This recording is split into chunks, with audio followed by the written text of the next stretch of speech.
dito kung saan matitibay lang ang natitira.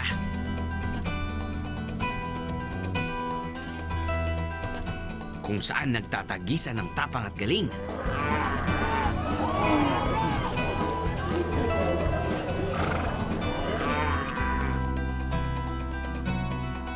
Mabiyahe tayo, hindi para sa karangalan.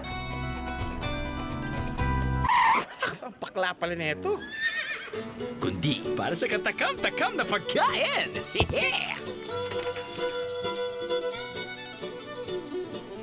This is a first for me. Binaki. Binaki sa Bukidnon. Napaka-corny. I love it.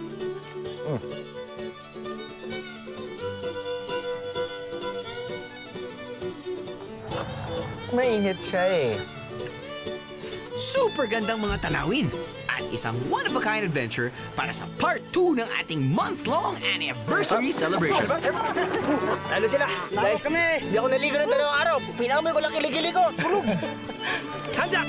This is Biyahe ni Drew, Cowboy Style. Ano? Sama ka sa biyahe ko? Thank God it's Friday. At dahil dyan, tuloy-tuloy pa rin ang ating month-long anniversary celebration mga biyero. Pero kahit tumanda kami ng isa pang taon, hindi pa rin kami titigil sa pagbiyahe. This episode will take you to the home of the finest cowboys sa Impasugong Bukidnon.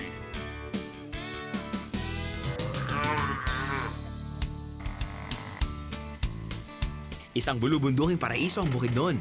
Maraming rancho ang matatagpuan dito. Mula town proper, maraming mga motorsiklo ang pwede nyo arkilahin upang marating ang Impasugong. Biyahero tip! Kung gusto nyong maging hassle-free at mas madali ang pagpunta rito, mas maganda na makipag-ugnayan muna sa local tourism office para matulungan nila kayo sa pwede nyong masakyan. Malay nyo, makakuha pa kayo ng discount mga biyahero. Lapit na tayo sa mga cowboys. And looks like, yun, tama nga. Cliche as it may sound. Siyempre mga cowboys, meron cowboy hat, cowboy boots, at mga cow. Meron ba mga cowgirl?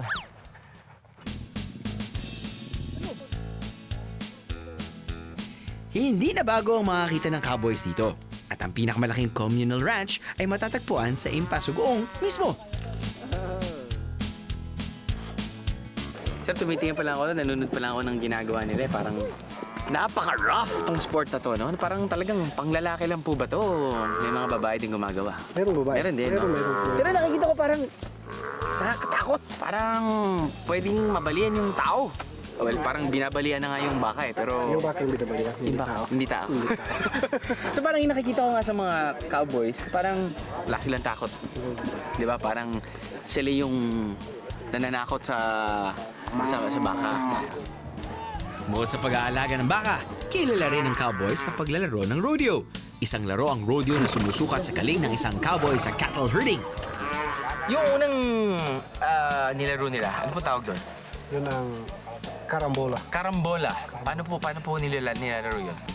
Sa isang team, 4 na player. Apat. 4 na player. Bali, yung isang baka katulad yan, huhulihin niyo. Kasi Huhuliin nila yung nakawalang baka.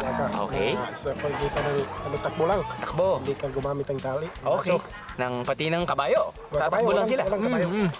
Tapos pag mahuli nila, yung mahawakan na, i-throw. I-throw? Going down. Oo. Tapos, talian mo pa. Tatalian. Tapos yun, taas ng Taas kamay. ng kamay. Nilalaro ang karambola ng dalawang magkalabang grupo na may tiga-4 na miyembro. Bago magsimula ang karambola, pipila ang mga manlalaro sa isang bahagi ng ring. At sa hudyat ay mag-uunahan silang magpabagsak ng baka. Isa na yata ito sa pinakadelikadong event sa rodeo. Pero gaya nga ng lagi kong sinasabi, act like a local. In this case, I'll be part of the audience. Just kidding. Masubukan nga ang ginagawa nila. Pwede ba natin subukan, sir? Sino ba yung mga kasama ko? Mga basketball player ba? Mga lalaki? Cowboy. Cowboy. Rodeo player. Rodeo player. Mukhang makakarambola ata ang tiyan ko sa kaba. Abangan nyo na lang mamaya kung kakayanin ko ang sumabak sa rodeo. Kailangan Bukod sa mga cowboy, kilala rin ang Bukidnon sa pagkakaroon ng ekta-ektaryang taniman ng mais. At dahil dito, isang local delicacy ang naisipan ng mga taga rito. Because exploring is learning at the same time. Ang na-discover ko this trip sa Bukidnon ay, ang Bukidnon pala mayaman sa cornfields. And the old-fashioned and the traditional way of them prolonging the life of corn after harvesting ay naglalagay pala sila ng asin. Now, may mga ibang tao, may mga ibang households, they thought of other ways para ma-prolong yung, I guess, buhay, shelf life ng mais. At isa na dyan ay si Inang. Hello po. Hello po. Ayan, si Inang po, ginawa niya, imbis na asin, naglagay siya ng asukal. Yun yung kanyang delicacy. Question, bakit po binaki ang pangalan? Ano ba ibig sabihin ng binaki? Binukid ang binaki. Binukid. Parang binukid. Oo. Yung mga unang tao dito. Binukid. Gumagawa kasi sila ng ganito. So, Oo. tinawag, Pero iba. Pagkatapos silang kudkurin, lagyan ng asin, babalutin, pahiga ang luto, ganyan. Sa amin, hindi, patayo. patayo. Bakit po mahalaga yung yung orientation po? Bakit mas maganda kapag nakatayo? Pag pinahiga, aagas yan. Ingredients Oo. naman. Sila kasi asin lang at saka kuan. Kumbaga kanya-kanya naman yan eh. Kanya-kanya pagluto. So, pagka-harvest niya ngayon, ano pong ginagawa niyo sa mais? Dinidikdik. Kinukudkod. Ginigrate. Kumbaga, ayun, yun. Ito, gamit-gamit yan. Para maiwan yung balat. Kasi yung balat, pag nasama dyan, magaspang. Magaspang. Magaspang. Kaya ang kinukuha lang namin yung laman. Yung laman lang. Tapos blender namin, gano'n. So pag na-kudkud na, ayan na.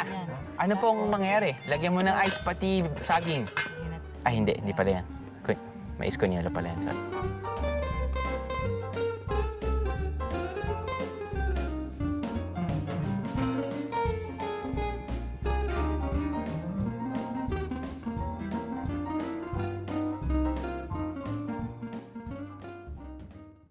So, gaano katagal niyo na po ginagawa to?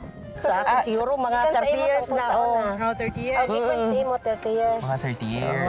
So, kumbaga parang pasa-pasa na lang to, naging kilala na lang na pwedeng gawin tong delicacy nito. Dahil sikat na local delicacy ito sa Bukidnon, maaari nyo itong mabili kahit saan. Pwede ba ako makatikim man, Nay? So, syempre, yung balat na mismo ng corn, yun na rin yung ginagamit yung Opo. Yun. Paano kainin to? Parang suman. Parang suma. Okay. Okay raw. Tapos, hindi na kinakain yung balat, na?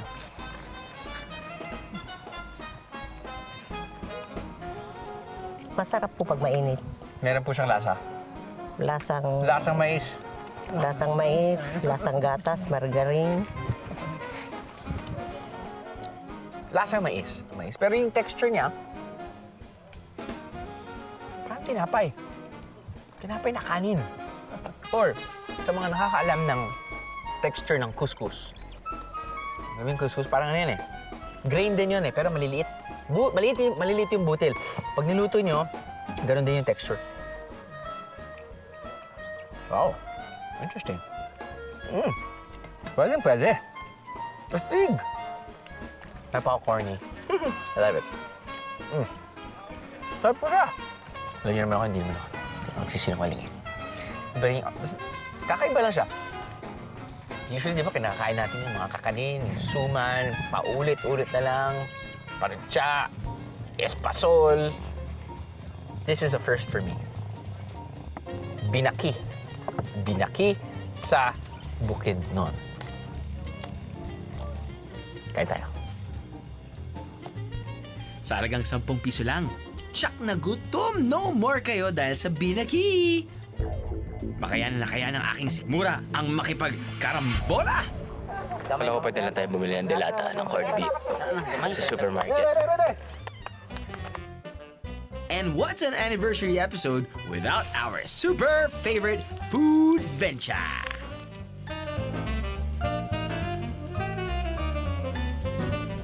Love is pretty good. Ano? Sama ka sa biyahe ko? Ano? Sama ka sa biyahe ko? Kilala po ang Bukidnon bilang home of the finest cowboy kasi po marami pang mga cowboys. It started way back early. Marami silang mga rancho yata, mga rancho ang ano dito sa Bukidnon. So they were trained by the Americans hanggang na-carry over na yan sa from generation to generation. Okay, fine. I admit it. Medyo kinakabahan ako. Okay? Kayo kaya yung makipag-wrestling sa mga baka. Hindi ba kayo bakabahan? Kabahan? Alam niyo, may nakalimutan kasi tayong gawin eh. Dapat kapag sasabak tayo sa ganitong activities, alamin muna natin what to expect. Okay, sipa ka. Siyempre, matagal na nilang ginagawa to. No? Ako, ngayon ko pa lang itong susubukan eh. Ano po ba yung kailangan kong isipin at tandaan? Na, kanyari, ano pwede kong hawakan? Ano pwede kong hindi hawakan sa parte ng baka? Kailangan nawakan ng ulo. Ulo? Hindi yung buntot. Punto. May nakikita ko parang hinahawakan yung tenga. Pwede yung teka, kahit saan. Parang naalala ko, nung high school ako, hinahawakan yung tenga ng nanay ko, hinahawakan ako ng tenga. Parang ganun lang. Ligo nga dito! Parang ganun lang. Pinagpagalitan ka. Kinapagalitan ako na. Hindi yan laro. Hindi. Sa larong karambola, unang inaasinta ang ulo ng baka para mas madali itong mapatumba. Kapag napatumba na to, kailangan mong itaas ang inyong kamay para malaman kung sino ang pinakamabilis sa mga kalahok. Parang classroom recitation lang. Hindi ba pwedeng kausapin mo na lang yung baka na parang pag-usapan natin to, inuman na lang tayo, patumbahin kita. Hindi. Hindi. Wild yun. Well, hindi sila nakaintindi. nakikita. Pag maglabas ako ng bote, hindi pa rin. Hindi. Mukhang mahirap man. Team effort ang larong karambola, kaya tulong-tulong ang mga cowboy sa pagpapatumba ng baka. Oras. So, bahala na ako kung paano nyo patutumbahin, basta kailangan patumbahin. Tumbahin. Maglagay ng banana peel para madulas yung... Hindi naman pala. Sige na nga. Tama na ang mga palusot ko. I'm ready! Sabak na!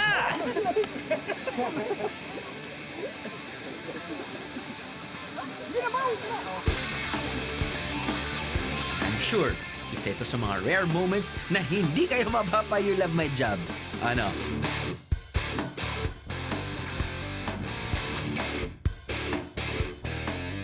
Talo sila. Lawak kami. Hindi ako naligo ng 2 araw. Pinamoy ko lang kiligili ko. Tulog. Hands up! Good cow. Yeehaw! Talagang fulfilling kahit medyo makapaghihininga ang ginawa natin sa karambola, no? Ay, nako. Kayaan. Mga bieros, tuwing fiesta ng Impasugong nyo lang pwedeng mapanood at masubukan ang Be Like a Cowboy Experience. Nagaganap ito sa buwan ng Setyembre. Napaka-intense talaga ng ganitong laro, kaya iiwan ko na lang muna ang next activity sa mga eksperto. Nagmula ang team roping sa nakagawian ng cowboys na paraan para huliin ang isang baka kapag kailangan itong gabutin.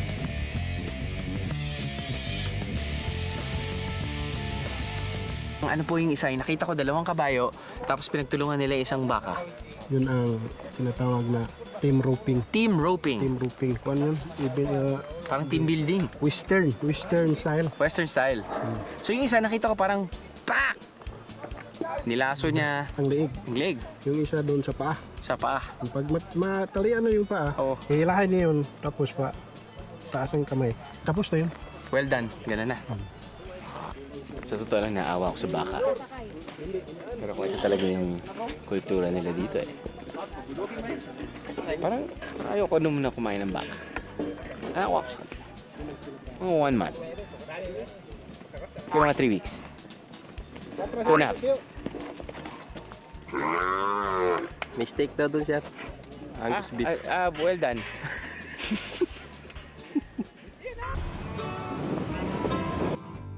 Speaking of Angus beef, isang kainan ng sikat na puntahan dito tuwing merienda. Ang restaurant na to ay madalas dinarayo ng mga local at turista dahil sa kanilang Angus beef burger. Dito, sa halagang 165 pesos, makakatim ka na ng masarap na 100% beef burger. Pwede na, di ba?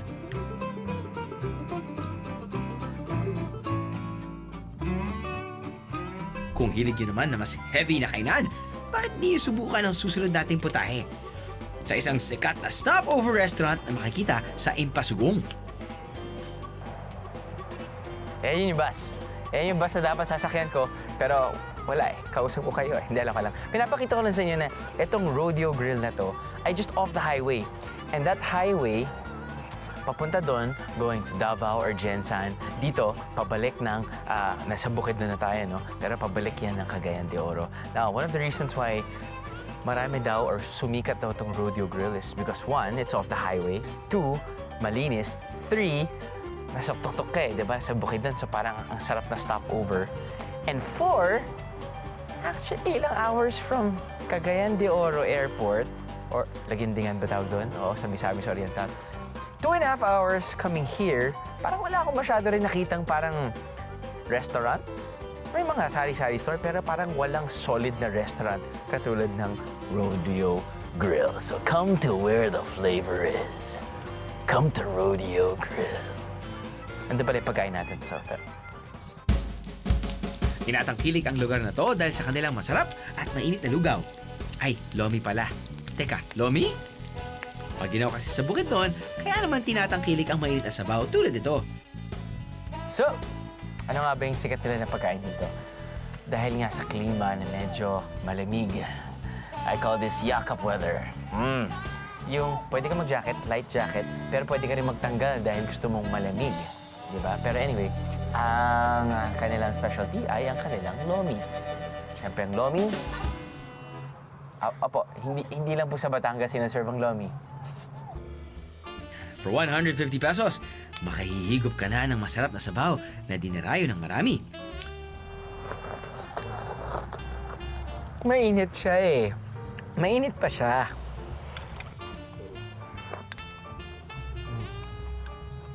Yeah. In fairness, lomi's pretty good. Meron silang yung usual kinilaw, meron kang sinumba, inihaw, kinilaw, at tinolang isda. Okay. So, tirahin naman natin to. I mean, I'm sure it's not gonna be different from all the sinumbas.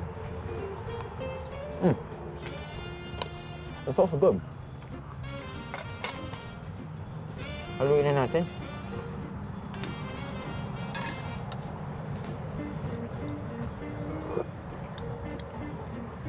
Kung bitin pa kayo sa lomi, may iba pa kayong pwedeng tikman. Tululawin na ba kayo mga biyero? Sarap din dito dahil, wala lang, yung setup lang nila, Timo. Ganda yung pagkakat ng grass. Bermuda na may halong Carabao grass. Meron silang nipahat sa loob, labas. Meron naman silang parang indoor, no? May screen lang din, pero mostly dun pupunta yung mga tao dahil kahit pa paano turo-turo din sila eh. Feeling ko, mas okay kapag pumunta ka dito sa Rodeo Grill, mas okay na kumain kayo dito sa labas. Simoy ng hangin, naririnig mo yung mga truck at mga bus na dumadaan na, hey, hindi ko sinasabi naman na super therapeutic, pero wala lang, di ba? Parang you're here, outside. And not only that, meron pang videoke. At may mga pulis. Nahuli na ako. Bakit ganun? Kapag malamig ang panahon, parang lahat ng pagkain masarap. Parang kape. Kapag yakap weather, perfect din ang kape. 30 minutes from Impasugong, pwede nyo bisitahin ang sikat na pasyalan ng coffee lovers like me. Nagsimulang mag-roast ng sarili nilang kape ang mga monghe matapos silang turuan ng isang coffee expert noong 1950. So mga bihero, this is the coffee farm ng mga monks. So from planting, harvesting, even roasting, they do it here. Kaya yung mga turista, pwede nilang matikman dahil meron ng store dito ang mga monghe na binibenta nila yung sariling coffee beans na hina-harvest nila at niro-roast nila. At mamaya susubukan din natin yan. Sakto dahil dito tayo sa mataas na lugar. Sarap uminom ng kape. At perfect yung pampapasulubong. Kilala ang Monk's Blend sa Bukidnon na premium quality coffee. Ang maganda pa, wala itong halong preservatives. perfect pasalubong ang heaven-sent coffee na to. Hallelujah! Bago pa mapunta kung saan ang usapang to, tikman na natin tong kape na ipinagmamalaki nila. Ka-experience na ako ng a couple of retreats. Buti hindi ako nasunog, no? Pero ang hinahanap-hanap ko during those retreats, dahil usually nasa malamig na area yan, Tagaytay, Baguio, ang hinahanap ko yung pagbisita ko sa cafeteria. Dahil sa cafeteria, syempre may pagkain. Pati yung kape. Kahit na instant coffee, basta yung parang meron ka lang hinihigaw na mainit. Eto, sakto to dahil, yun mo, yung kanilang produkto, kape. Diba? So, let's check it out.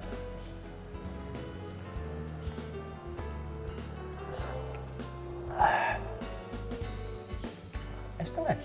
Ayos naman siya. So, meron kaming insider na nalaman namin na yung coffee pala na ginagamit sa isang commercialized brand of ice cream, na coffee ice cream, ay nagagaling dito. It's trivia. Hindi lang kape ang pinagmamalaki ng mga monghe ha. Sa katunayan, mas kilala sila dahil sa tinatawag na Chapel of Transfiguration. So kakapasok lang natin dito sa monasteryo ng mga monghe. Yan. Pinara agad kami dahil we have to take precaution because we need to follow their proper attire. Hindi ka pwede magsombrero, hindi ka pwede nakasando kapag babae ka. Yung mga skirts and shorts, jersey bawal, shorts din para sa mga lalaki. So ang mangyayari, bibigyan tayo ng mga palda ng security guard. Pero pag nakapantalon ka, no problem. Kapag naka-long sleeves ka, no problem. But this one is what they gave us. Kapag meron na tayong skirt, nirespeto na natin kanilang patakaran. Pwede na tayong pagkilala kay Father.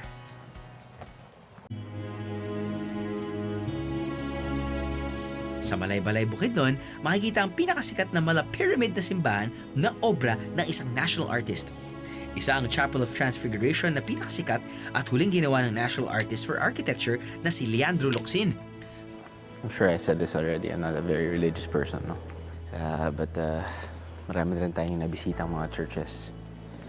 This particular one looks very beautiful. I mean, you don't need to be religious para ma-appreciate mo yung ganda ng structure.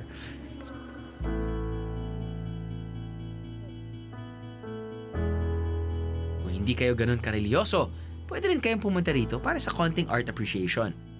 Kung may sobra pa kayong oras, pwede nyo rin bisitahin ang museum na matatagpuan sa vicinity ng Monastery of Transfiguration. Dito, iba't ibang vestment o kasuotan ng mga pari at monghe ang nakadisplay. Importante sa kanila ang katahimikan, kaya kapag bibisita ka rito, dapat nating tandaan na maging tahimik at igalang ang lugar. Kaya, shhh!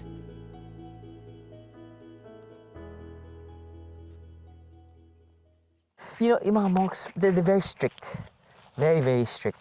And that's why you have to proceed with caution. You have to proceed with utmost respect. Sabihin natin, kung kasama ako sa isang retreat group, this is a perfect place just to, I don't know, reflect. Diba? Be one with nature, be one with God, if that's what you're looking for. And Susunod! Patuloy pa rin ang pagkilala natin sa Cowboys of Bukidnon. Ang mga cowboy ba, playboy? Merong hindi, meron ding playboy. meron doon, meron din. Mayroong playgirl. May play. And ano to? May bago na ba akong ho-host? Marami kaming nahuli. Dalawa. More than one yun. Sabihin, dalawa. Ano?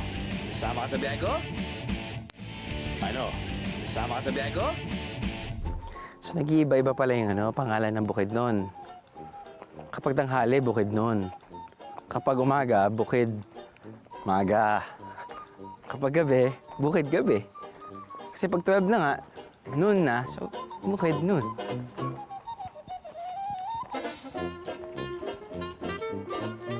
Dahil ang landforms dito halos mga bukid.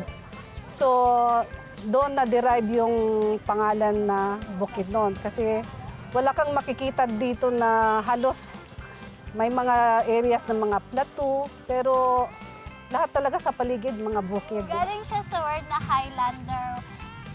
Kumbaga, ang mga tao ay naninirahan sa bukid. Halos ng mga tao sa Bukidnon ay naninirahan sa bukid. At puno-puno ng bukid ang Bukidnon. Maraming paraan para marating ang Bukidnon. Kung manggagaling sa South, pwede nyo marating ang tinaguriang home of the finest cowboys sa pamamagitan ng paglipad sa General Santos o kaya sa Davao City. But in our case, from Manila, we took a flight going to Cagayan de Oro. From Laguindingan Airport, bumiyahe naman kami ng 2.5 hours by land para marating ang ipasugong Bukidnon. Hindi mahirap puntahan ang lugar nito dahil paglabas pa lang ng airport, maraming van ang pwedeng masakyan na magdadala sa inyo sa terminal ng bus sa Cagayan de Oro. Wala dito, may mga bus na masasakyan papuntang Impasugong. Wala nga lang direktang bus. Bukidnon ang last stop na to, kaya bihero tip, maghanap na lang kayo ng mga bus na dadaan dito tulad nito.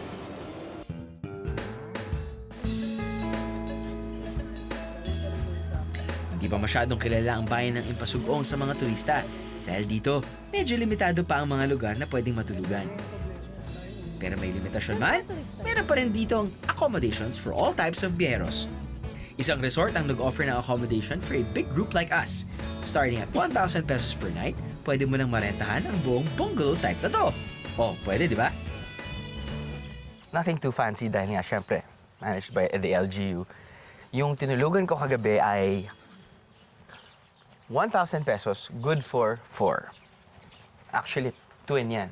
Side by side. Dito naman natulog yung hawak ng camera. Pasok kayo. As you can see, pagpasok nyo, meron kang 3 bedrooms. Meron kang 2 bedrooms. And 1 bedroom will look like this. Yan. Good for 2 na yan. Okay. Papansin nyo, walang ceiling fan, walang aircon. Dahil hindi kailangan. During the day, medyo hindi malamig. Pero during the night, yun, parang gusto mo nang may kaakap pa. Nahanap-hanap mo ng asawa mo. Pero kung ayaw nyo magrenta ng buong bahay dahil konti lang kayo, meron mga lugar na pang solo o pang dalawahan lang. Sa halagang 500 kada tao, pwede na kayo mag-rent ng isang kwarto ni Mrs. o ni Travel Buddy. Pero kung Lone Ranger ang biyahe mo, pwede kang pumunta sa Malaybalay, Bukidnon. Doon kasi, maraming retreat houses ang nag-offer ng accommodation sa mga biyaherong naghahanap ng peace and quiet. CR, simple. They will give you your toilet paper. Hindi ka na nila bibigyan ng soap, shampoo, toothbrush. Very bare. Kayo na po magdadala niyan. Tubig. Wow. Malakas ang tubig. Dito naman sa Mindanao, malakas ang tubig eh. Masarap ang tubig. Hindi ka naman inom pero pwede mo inumin. Malamig yung tubig. So, biyahero tip, mas maganda nang maligo ka kapag may araw. Kasi kapag gabi na, lamig. So yun, second bedroom. There. Okay, good for 2. You have your living room. I guess, pwede ka pa maglagay ng different beds, oh. But yeah, ang pinakamalaki nila though is a dormitory and it's good for 7, babayaran nyo 3,000. Okay? Simple, pero guess what? Sarap ng tulog ko. So, gano'n tayo? Okay, dahil natin pwede magawa dito eh. Hey, let's go! Hindi lang ang karambola ang meron dito sa Impasugong para sa aking cowboy experience.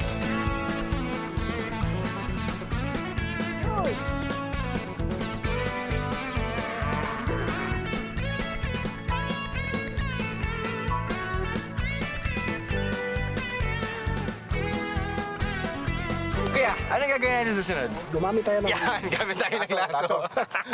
Sige, alam mo, kaya ko naman sumakay ng kabayo. Hindi naman ako professional, pero hindi pa ako marunong magbato ng laso eh. Turuan kita. Sige po, paano ba? Dito, ang hawak mo.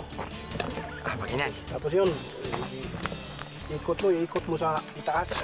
Ikot sa taas. Kailangan ka ba sumigaw? Ay! Hindi na kailangan. Pwede rin. Background. Oh, yan. Okay. Tap, yan ha. Yung remote, yan. Tag na. Palabas ka. Ano yung baka? Gilain mo. Ayun. Nagmula ang rope and tie sa kagawian ng mga cowboy sa paghuli ng mga baka tuwing kailangan silang painumin ng gamot o kaya ay lagyan ng tatak.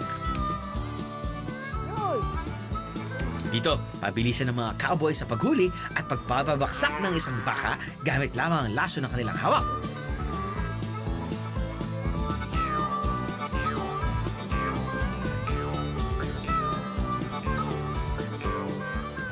Ayan, sir.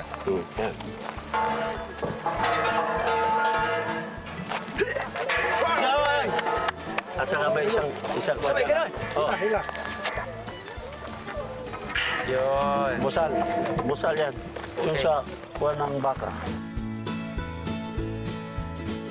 Pagkatapos ng training, time to test my newly acquired skill.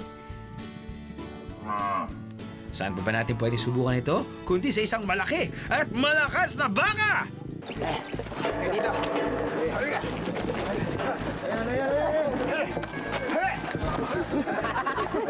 Mali.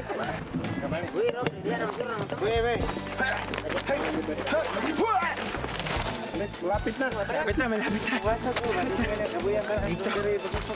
Hindi madali ang rope and tie. Kailangan mo kasi ng tamang timing at mahabang pasensya para ma-master mo to. Excuse me.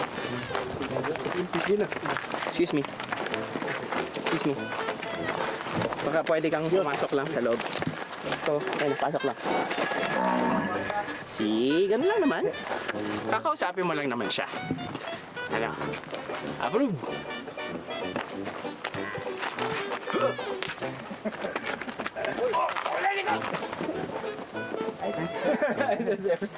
Pwedeng isda na lang yung play natin.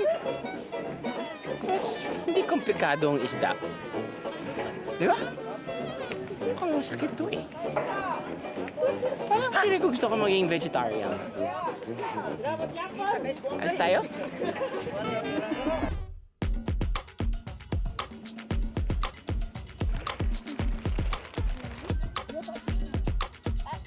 Isda baka mo? Ako Meron din yan dito sa Impasugong. Sa katunayan, may isang kainan ang pinupuntahan ng mga turista dahil sa kanilang sariwang isda. Isda dito is yung tilapia. Meron din kaming ito.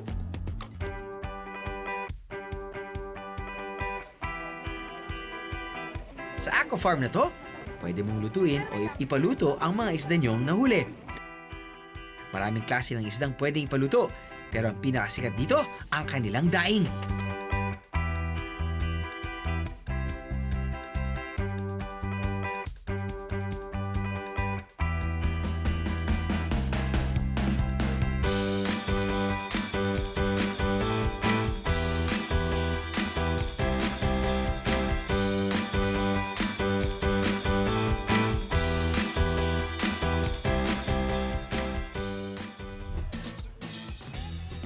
Pwede mo rin subukan manghuli ng isda. Tulad nila. Teka, cameraman ko ba to? Balak pa atang mag-co-host to ah. Aber, tingnan nga natin. Tingnan sir, mukhang meron na. Sir, pwede ah. May ito sir, mga ilang kilo yung mga ganito sir, makuha. Sa isang kilo, ilang piraso? Dalawa, 1 kilo. Dalawa isang kilo? Para sir, lutuin na natin to. Ano bang masarap dito? Prito. Oh, di ba? Mukhang na-relax ang co-host ko sa ginagawa niya. You love my job, ha? Marami kaming nahuli. Dalawa. More than 1 yun. Sabihin, dalawa. Hindi lang sa mga cowboy naging kilala ang Impasugong. Naging paboritong lokasyon na rin ang bayang ito ng ilang bigating pelikula. Isa na riyan ang pinakamalaking communal ranch sa Bukidnon. Dito malayang nakakapag-alaga ang iba't ibang may-ari ng mga baka at kabayo. Hindi, gusto ko malaman. Alam ko na, kapag cowboy ka, meron kang sombrero. Ba? Oo. Kapag cowboy ka, meron kang boots. Boots? Oo. Kapag cowboy ka, kailangan ka bang naka long sleeves na blue? Blue. Light blue. Floral. With pink phone. Matagal niyo na ginagawa to? Hindi yung pagkain ng manok ha. Matagal yan. Pag sinabi mo ba pagiging cowboy, ano ba ibig sabihin nun? Hobby lang ba yun? O talagang ang cowboy? Kinahiligan. Oo. Trabaho niyo na ba yun? Ganyan? Trabaho na. Kapag sinabi mo cowboy, ano ba ginagawa ng cowboy? Bukod sa pagsakay ng kabayo. Kahit ano. Basta gawain dito sa ranso. Katulad ng? Tulad ng pagtatanim ng damo para sa mga baka. Okay. Ang cowboy ay isang tagapangalaga ng mga kabayo o baka. Kadalasan sila ay nagtatrabaho sa isang rancho ng mga hayop. Bakit niyo pinili tong profesyon na to? Kinalahan niyo na ba to? O dahil Oo, kinalakihan nakita na niyo namin. sa mga tao, parang gusto kong maging cowboy ah. Paano ba? Yun na, sunod-sunod na nga eh. Kasi yung mga uncle namin eh, mga cowboy din eh. Kaya Mga cowboy kahilikan din. din namin. Pero dahil, ilang henerasyon na sa pamilya niyo na cowboy? Tulo. Pangatlong henerasyon. Kapag bata kayo, nakikita niyo yung mga, yung tatay niyo, cowboy na. Gusto niyo maging cowboy din, parang ganyan din. Ayun. Kasi Magalahi ng mga cowboy. pag-alay ng mga cowboy. Ang mga cowboy ba playboy? Hindi. Merong hindi, meron ding playboy. Meron doon. Ah. Meron din. Merong playgirl. May play. Alam niyo bang 18 years na silang sumasali sa iba't ibang rodeo competition sa bansa? At 10 years lang naman silang champion? Sila na ang certified cowboys. Bigay niyo na. Bukod sa yung araw-araw na ginagawa nyo, ano pa yung masarap sa pagiging cowboy? Eh kasi doon ka masaya sa ginagawa mo eh. Ang masaya sa amin kapag doon kami sa kompetisyon namin. Yun yung masaya. Kasi lahat na players makasama namin doon sa lugar na paglaruan namin. Kumbaga, ano to? Kada taon ba to? Kada linggo? Kada buwan? Ano ba? Depende sa may invitation sa lugar. Tulad ng Masbate. Pero syempre, bago matapos ang ating pagiging cowboy, hindi mawawala ang ating Eat Like a Cowboy experience. Isang local dish ang paboritong kainin ng mga cowboy kapag nasa rancho sila. Yung native na pagkain. Hindi naman po ito kabayo. Hindi. Manok. Manok. Lagbang ang tawag sa tradisyonal na pagkain ng mga cowboy. Ginagamitan nila ito ng native chicken na kadalasang alaga nila. Dahil madalas mainit sa rancho, hilig nila magluto ng masarsang pagkain. Paano po ba kinakain to? Subo mo lang. Subo lang. Parang inadobo, no? O hindi? Adobo.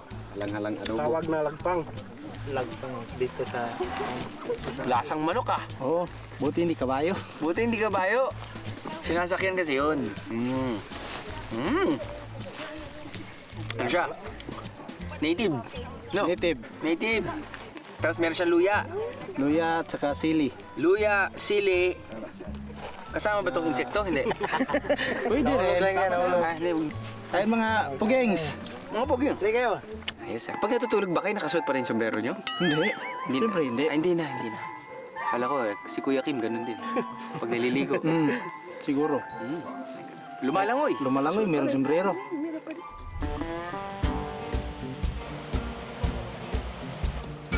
Siyempre, hindi natin palalampasin ang biyahe ito nang walang water adventure.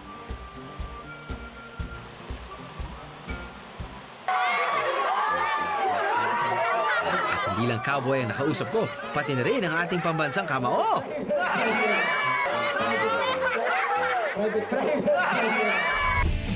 Ano? Sama ka sa biyahe ko? Ano? Sama ka sa biyahe ko? Napakot ba kayo sa ating rodeo activities? Well, let's reward ourselves with a relaxing adventure. Hindi lang mga bundok ang meron dito sa Impasugong. Dahil alam nyo bang pwede rin kayong mag-falls hopping sa lugar na to? That's right mga biyero, hindi lang isa, kundi 3 ang waterfalls na makikita nyo rito. At ang lahat ng yan ay nasa isang lugar lang, sa Cedar.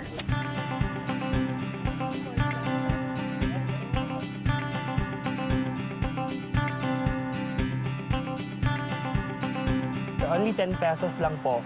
Pagkapasok niyo po sa entrance, may enjoy niyo na po yung 10 pesos niyo sa falls hopping, yung maliligo sa swimming pool, sightseeing.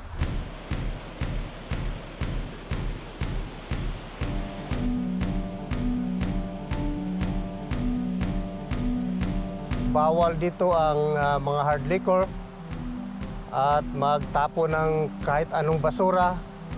At dito makikita natin yung mga basurahan kung saan natin ilalagay. At bawal kung maliligo tayo sa swimming pool, hindi tayo dapat magamit ng mga sabon o shampoo. Maraming salamat sa inyo. Teka. Hindi pa tapos ang ating meet and greet activity sa Bukidnon. Nagpapasalamat ako kay Manny Pacquiao. Talagang grabe. Jensen, ilang kilometro din yan. Tapos nagtitraining ka pa dahil may labang ka pa doon sa May. Baka talaga, Manny. Tapos, sukat na sukat sa iyong suit. Ito ba ang pambansang kamao? Para malaman talaga natin kung totoong Manny Pacquiao, pakita nga yung abs.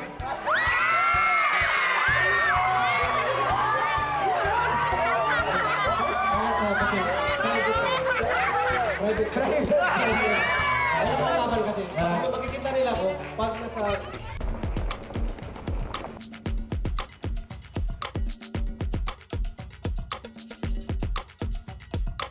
Hindi lang pala sa mga pelikula makikita ang cowboys. Oh, yan! Bulog! Handa!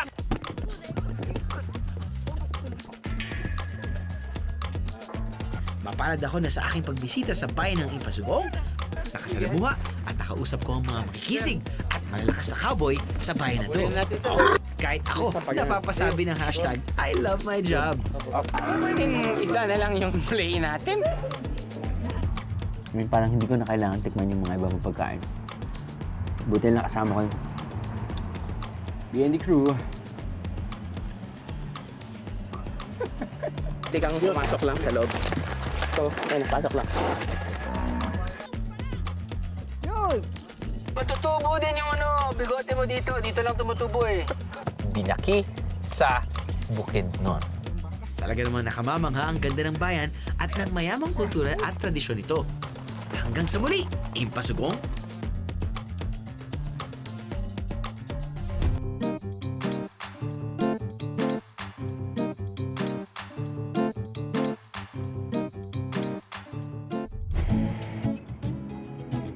Anong airport, diretso agad tayo sa isla.